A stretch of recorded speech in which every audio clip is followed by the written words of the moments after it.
మీ పేరేంటమ్మా? నాగమ్మ. నాగమ్మ. ఈ ఇల్లు మీ సొంత ఇల్లేనా? కాదమ్మ. రెంట్ ఇల్లా? ఎంత రెంటు? ఇక మనం కొంచెం తెలిసిన వాళ్ళం కాబట్టి నా శాతం వారికి ఇస్తాం 150, 200 అట్లా.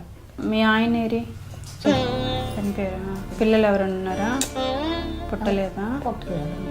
ఎన్నాళ్ళు అయింది మీ ఆయన చనిపోయి? అమ్మో చాలా 40 పైగా. 40 ఏళ్ళు అవుతుంది. అరే, మీరు అప్పటి నుంచి ఒంటరిగానే ఉండిపోయారు. మీకు ఎవరు బంధువులు అలా ఎవరు? బంధువులు ఉన్నారు కానీ ముసలోళ్ళు అయిపోయారు.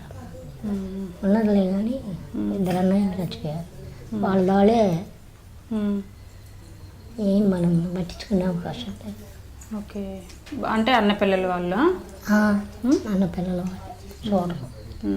వాళ్ళు దూరంగా ఉంటారు మీకు? దూరంగానే ఉంటారు. మీ పెళ్ళైన ఒక 20 సంవత్సరాలకు చనిపోయారా?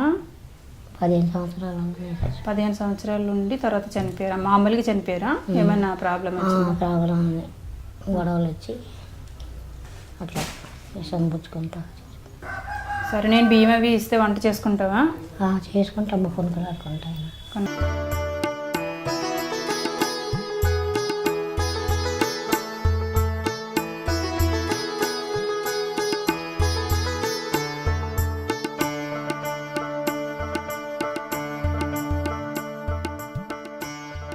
నాగమ్మ, నీకు బియ్యం ఒకటే కాదు, ఇక ఇంకా నీకోసం చూడు ఏం తెచ్చాను.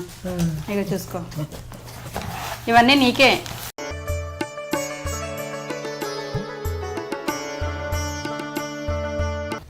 ఖర్చులకు డబ్బులు కూడా. హ్యాపీనా? సంతోషమే కదా?